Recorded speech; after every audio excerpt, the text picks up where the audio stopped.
नमस्कार, स्वागत है आपका जमजम न्यूज में। आइए देखते हैं गाइडलाइन लागू किया जाना, चुनाव आचार संहिता का उल्लंघन, चुनाव आयोग से नहीं ली अनुमति, वरिष्ठ अधिवक्ता द्विवेदी ने उठाए सवाल।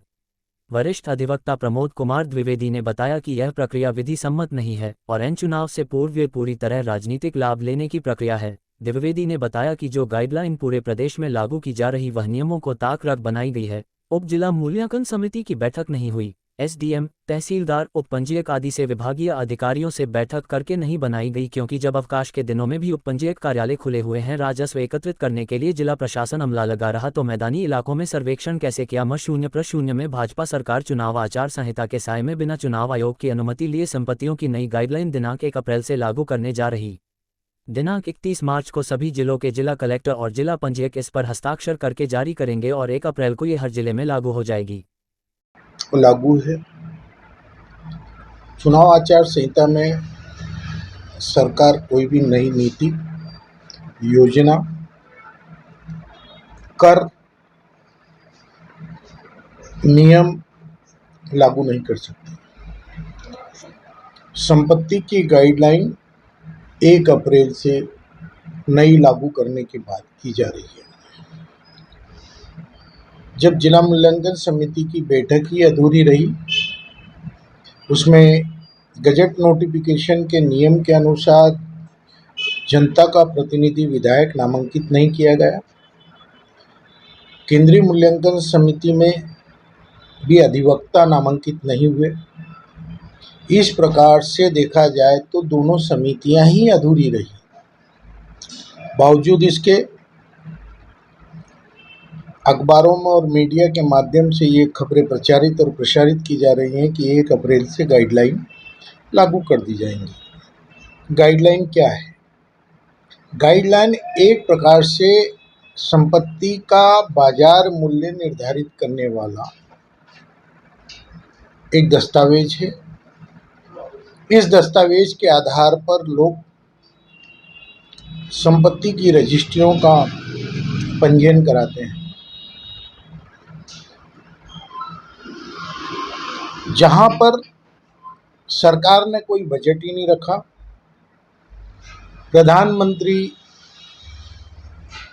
हो या मुख्यमंत्री हो, योजनाओं की घोषणा कर गए, परंतु योजना किस प्रकार की होगी, कितना बजट होगा, क्या खर्च होगा, धरातल पर यह नहीं बताया गया। लेकिन वहाँ की गाइडलाइन बढ़ा दी जा रही है। ईस्टर्न बाईपास, वहाँ पर गाइडलाइन बढ़ाई जा रही है, जबकि वहाँ पर रजिस्ट्रियाँ रोक दी गई थी 60 से अधिक गांव में, और इधर की साइड पर भी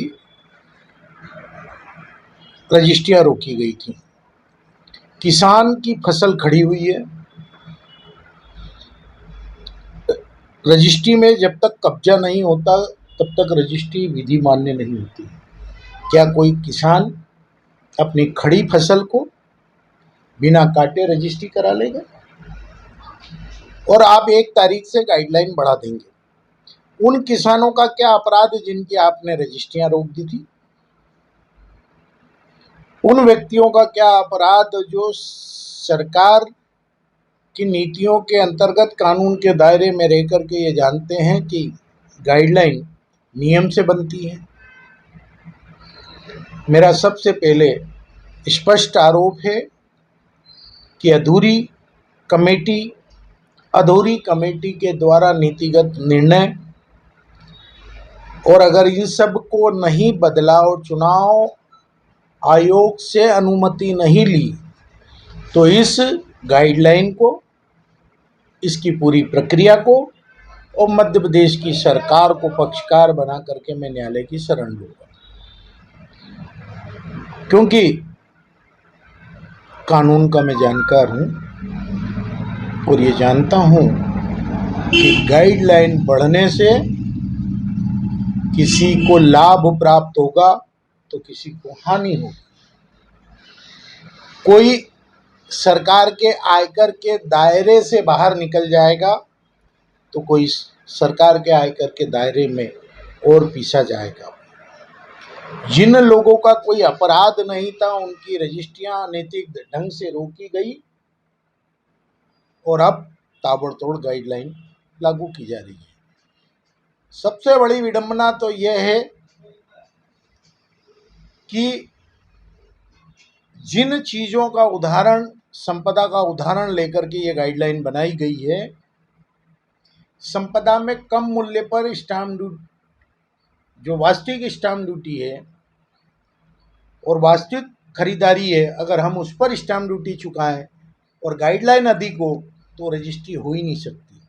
वन ट्रैक, जैसे जवाहर मार्ग और एमजी रोड, एक इधर से आ सकते हो और एक इधर से जा सकते हो, ऐसे ही गाइडलाइन है। गाइडलाइन में गाइडलाइन से अधिक कीमत पे तो रजिस्ट्री कर सकते हो, गाइडलाइन की कीमत पे कर सकते हो, लेकिन अगर आपने वास्तविक मूल्य पे करना चाहा जो गाइडलाइन से कम है तो आप नहीं कर सकते। ऐसी चीज को उन्होंने आधार बनाकर ये गाइडलाइन बनाई है, नियमों के विपरीत है। कांग्रेस इसके खिलाफ न्यायालय की शरण लेगी अगर ये नहीं माने तो।